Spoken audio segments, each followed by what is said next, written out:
You've started tracking your macros, but you're not seeing the results that you would have expected. In today's video, I'm going to walk you through the most common macro tracking mistakes that I see women make, especially those of us in our 40s and our 50s, and what you can do instead to really get results. I'm Julie Lohre, fitness and nutrition coach for women over 40, and if you're ready to get real results from tracking your macros without obsession or without making it too complicated, this video is for you. Okay, let's get right into it. Mistake number one, underestimating portion sizes. This is hands down the most common mistake I see, especially in the beginning. You might think that you're logging your meals really well, like you're right on track with your target, but if you're not measuring portions accurately, you could be off by hundreds of calories without even realizing it. That tablespoon of peanut butter, it might actually be 2. Or half a cup of rice, once you pop it in a bowl, you may have a full cup up there. Or what about the olive oil that you're using to cook with? All of this adds up really fast. Now, I'm not saying that you have to weigh your food forever, but using a food scale and measuring tools for just a few weeks can completely change your awareness. You'll start to see what a true portion actually looks like, and that makes your tracking way more accurate, and it's going to take away a lot of that stress.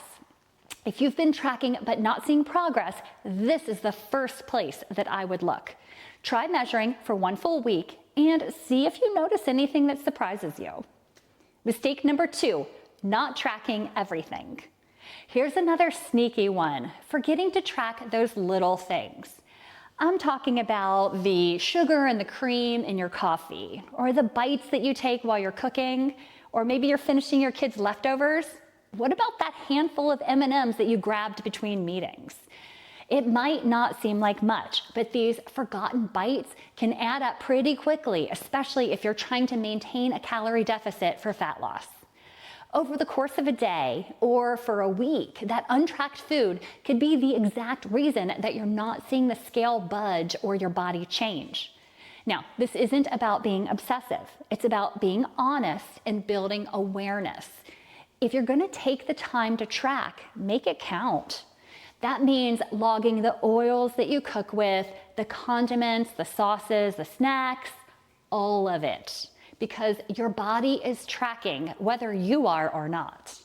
The more consistent and accurate you are, the more helpful the data becomes and the faster you're going to actually see results. So mistake number 3 is fearing carbs or fats.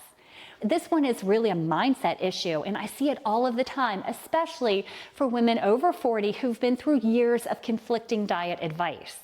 Some women are terrified of carbohydrates. Others cut fats way too low, and both can seriously backfire. Let's talk about carbs first. So carbs are our body's preferred energy source. Your brain, your muscles, your metabolism, they all function better when you're eating the right types of carbs. But when you cut carbs too low, especially over a long period of time, it can leave you feeling sluggish and moody and more likely to binge later on. And then there's healthy fats. So healthy fats are crucial for hormone production, for your brain health, and for feeling full. If you're going through perimenopause or menopause and wonder why your mood and your energy are all over the place, it could be that you're not getting in enough healthy fat. But balance really is the key here. Your body needs protein, it needs carbs and fats in the right proportions to function at its best. Cutting out an entire macronutrient is almost never the answer.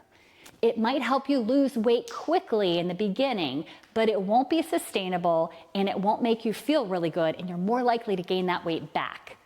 If you've been afraid of eating certain foods because of old diet rules, it's time to ditch those. They don't work for us anymore. The goal shouldn't be restriction, it should be smart structure. And that's why macro tracking is going to help you build that. So mistake number 4, eating clean but not balanced.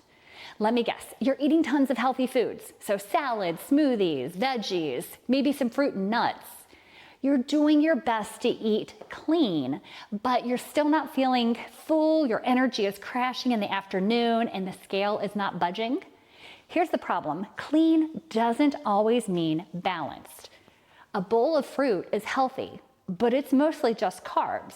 A big salad with greens and veggies, that's fiber and water, but not a lot of fuel.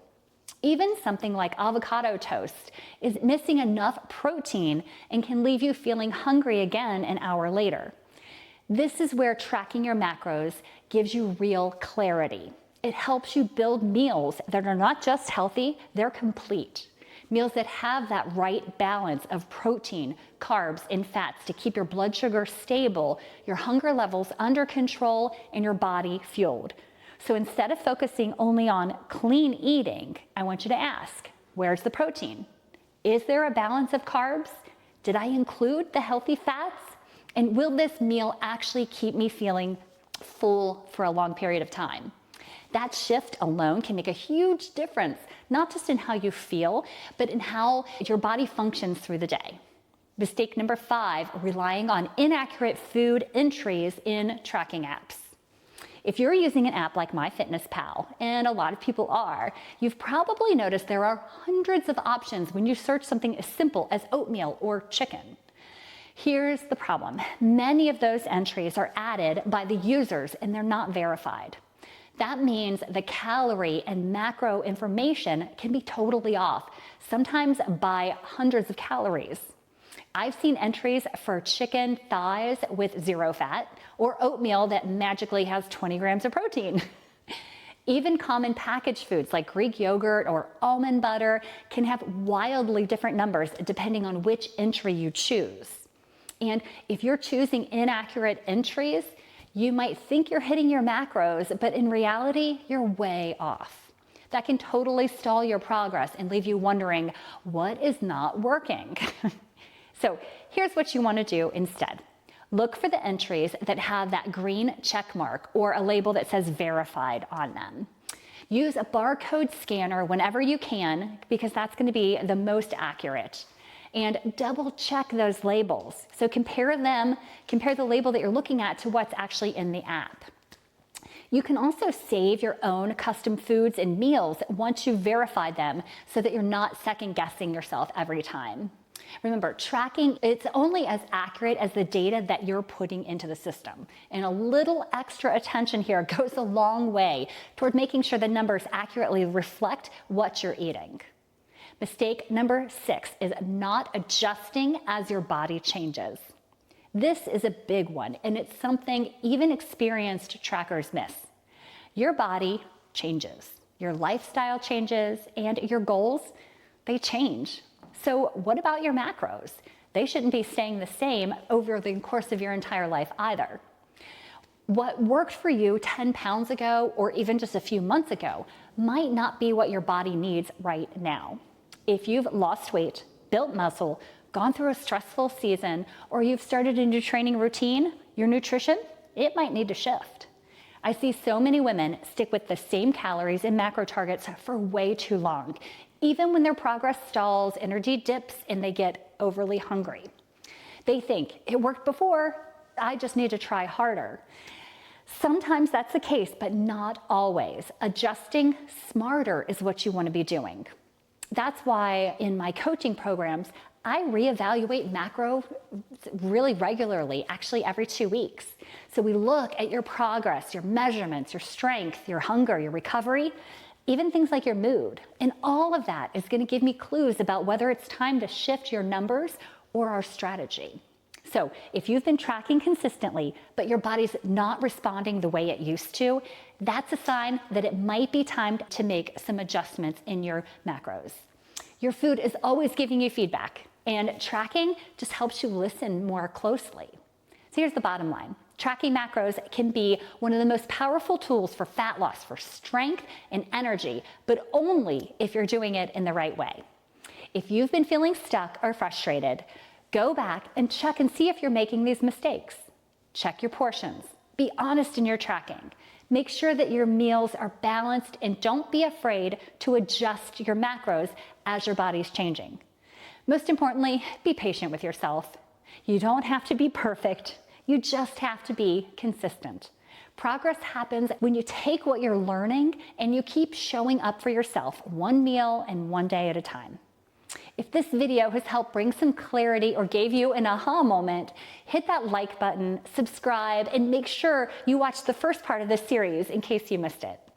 That one walks you through what macros actually are, how to calculate them, and how to start without feeling overwhelmed. I'll put a link to that part 1 below so you can check it out here.